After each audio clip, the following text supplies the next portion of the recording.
Ambassador, welcome at the newscast. It is a pleasure to have you on this historic day for Macedonia.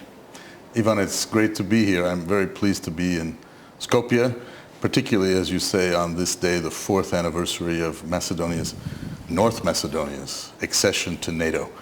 I'm seeing the picture behind you. It was a really important day for Macedonia, 27th of March 2020, the year when the COVID pandemic was starting, but also a very special moment for Macedonia. You were among the few people in the State Department in this period, but the one that received the instrument for Macedonia becoming the new member state of the NATO alliance. How do you remember this day? Well, of course, Ivan, I've been involved with this country for many years. Mm-hmm. I first served here as a diplomat when I still had some hair, back in the 90s, of course, in a difficult and turbulent period, the war in Kosovo. Maintaining stability here was important.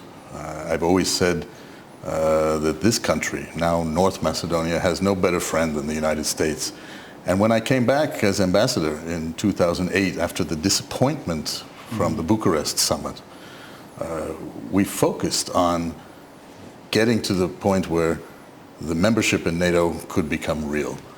And you will remember from those times that I was asked about it almost every day, and I said, look, solve the name issue, and then NATO membership is set, is ready. Mm-hmm. And ultimately, it took a decade, but you did that.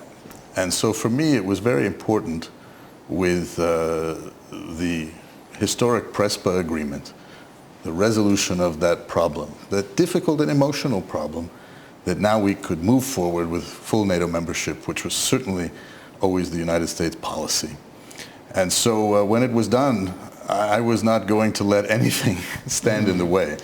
And by that time, of course, in 2020, I was the Assistant Secretary of State for European Affairs, Europe and Eurasia, based in Washington. The job now held by Jim O'Brien, mm-hmm. who, of course, has been a long friend of this country as well. And in 2020, we were facing this pandemic, as everybody realized. And some people said, well, we should delay the steps necessary till after the pandemic. And I said, no, absolutely not. We are doing this. And so for me, it was an important day. We were closing down the State Department because of the pandemic, stopping visitors. And I said, no, the last visitor will be the ambassador of Spain, who brought the final documents, since Spain was the last NATO ally to ratify the membership of North Macedonia. And then the Macedonian charge d'affaires came so that we could present and deposit in Washington, which is the official depository of the North Atlantic Treaty, the Treaty of Washington. And that was historic, yes, and a very important day for me. And we are 4 years in NATO, but very special years in Macedonian occasions, but also globally, what's going on. And people are asking what we have received from being a full member state of NATO. What would be your answer? You are a partner, an ally of, I think, arguably the most successful defensive alliance. Mm-hmm. NATO is defensive. It is about collective defense. It is about cooperating. It's about countries that are democracies, that share the same values, defending each other from attack, just like NATO defended the United States, declared Article 5 after the attacks in September 11th, 2001. And we see more and more, of course, in the last 2 years since Putin's attack against Ukraine, a full-scale attack, of just how important that collective defense is. The deterrent effect of NATO has created in the North Atlantic space, now 32 countries, a space of unprecedented security, stability, and prosperity. Mm-hmm. And we're about to celebrate the 75th anniversary of NATO at a summit this summer in July in Washington. Mm-hmm. And I'm very proud that North Macedonia will be there with the 31 other allies. as a representation of peace and cooperation together. And I think it shows that North Macedonia could accomplish these things.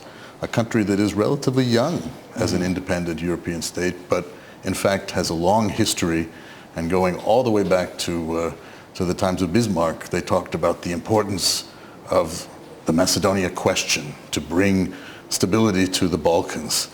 Well, we have the answer to that Macedonia question.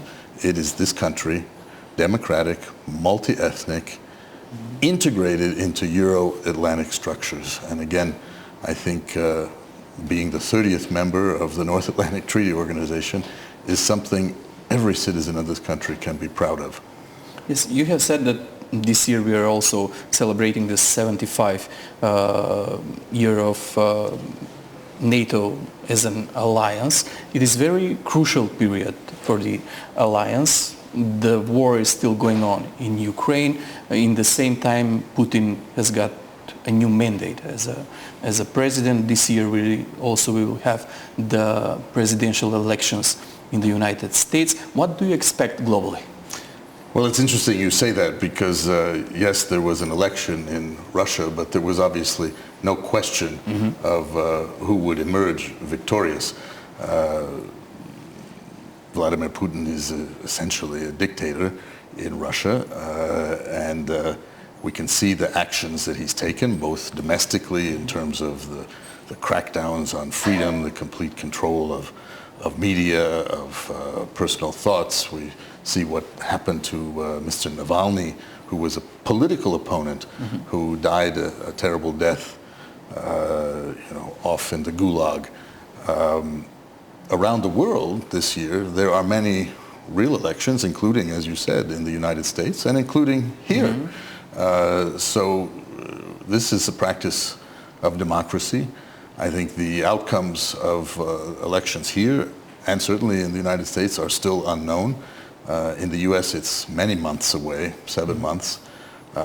I was a professional career diplomat for 31 years, and so I remain nonpartisan. I worked in Republican administrations, I worked in Democratic administrations, I served many secretaries of state under many different presidents. And I was proud to do that without a political bias. My allegiance, my focus was on the Constitution of the United States and fulfilling my responsibilities as a diplomat, including in Europe, including here in North Macedonia. I think no matter how our elections turn out, North Macedonia will still have no better friend than the United States of America. And I think we'll all wait and see how our elections emerge. Not only the presidential elections, but what we call down list, the congressional elections, who will control the Senate, who will control the House of Representatives. These are important in our system as well. Yes, but it's good to know this message. You mentioned that we are also in election period. We will have elections in 1 month from now. You know the situation in the country. What will be your message or advice for the political leaders in the country, and what will be your message for the citizens? Well, I think most important is to have good, free, fair elections, and I think we can expect that. That's one of the reasons that North Macedonia is a member of NATO and on the road to becoming a member of the European Union. That's the best future, that's the real future, that integration fully into Europe, and I'm confident that that will come. So it's incumbent upon leaders to encourage and make sure elections are fair. It's incumbent upon citizens to participate in the elections. That's their right, and in some ways an obligation to participate, to turn out, and let your views be known. But I think every citizen needs to think about the future more than the past, to learn from the past, and think about what can be in the future. And I think the future for this country is fully integrated into the European Union, so that we'll be celebrating the same thing we celebrate about NATO. NATO provides security, stability. The European Union can provide greater prosperity. You can see it all around Europe as countries have become members of the European Union. The process is difficult, the process is frustrating, the process can be disappointing at times, and you've been through all that here. I feel like I've lived that with you. But I think that's clearly the best outcome. And I think even those in countries like the United Kingdom, which pulled out of the European Union, have begun to question that, and they understand how important it is to be a part of this single market, to be a part of the European Union. You're still your own country, but you make the required adjustments to move forward and be a part of something that is much bigger, that guarantees a better future for the country and the generations to come. Yeah, the expectations were bigger. NATO is reality, but we still are on the path for the European Union integration. In this aspect, we have still the same problems since you were the ambassador of the United States, corruption, rule of law. Do you think that EU can be a solution for these problems? I think it can, and you can see it in the evidence of the countries that have become members of the EU. It doesn't mean you eliminate the problems and the challenges. This is the human condition, and we have to understand that. But it does mean by going through the arduous process of qualifying for EU membership, the frustrations and the disappointments, that you do get to a level of shared values, first and foremost, and those values are then reflected in processes. The rule of law is key and critical to that. It's never perfect, but that's what has to be most important.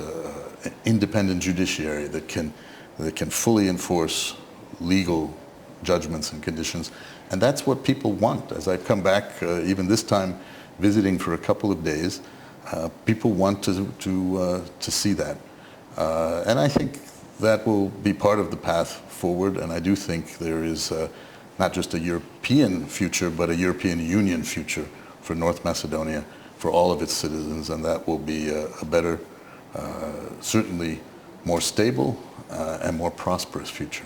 Ambassador, thank you very much for joining us. Thank you, Ivan. Congratulations. Thank you.